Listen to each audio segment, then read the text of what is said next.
So magandang araw po sa lahat. So today is Friday. So holiday po guys. So ngayon wala po tayong gagawin kundi mag-alaga po sa ating mga halaman. So ito po ang aking aglonema guys. Nilagyan ko po yan ang bulok po na punuan ng niyog. So bulok siya.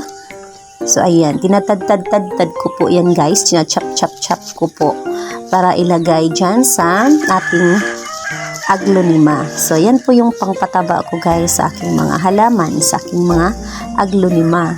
So ayan po guys. So tataba po yan dahil pag nalata po yan yung punuan ng niyog, yan po yung nagbibigay ng pataba po sa ating mga halaman. So ayan po, yan po yung aking stress reliever. So pangpatanggal pagod, pangpatanggal lungkot.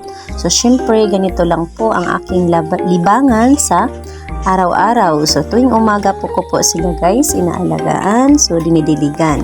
So yung iba pong aglonema guys ay bago pa lang po yan. So bago pa lang po yan na kong tinanim. So makita nyo dyan, payat pa yung iba kasi nga, ano pa yan guys, mga weeks pa yan, yung green na aglonema na yan, so mga weeks pa po yan. So kaya po, yung iba, mataba na, at saka yung iba ay payat pa po. So, ayan po yung rose ko guys, na red, so nilagyan ko po yan ng pangpataba din po. So, nakaka-relax naman din po kung yung mga halaman natin mamulaklak na. So, ayan po yung libangan ko guys sa tuwing umaga. So, ayan. Saya-saya ko guys kapag nakita ko silang may bulaklak na. So, medyo may kapayatan pa po yung ating mga rose guys. Kasi nga, ano pa, bago ko palang nilagyan ng pagpataba yan, yung nabubulok na niyog nga po, yung ginagamit ko po sa pagpataba. So at least meron siyang maraming ano guys, bulaklak pag tumaba na. So ayan po, hindi ko kilala yung bulaklak na yan, basta namulaklak lang siya ng marami guys. Napakaganda pong tingnan, o tingnan nyo po yan.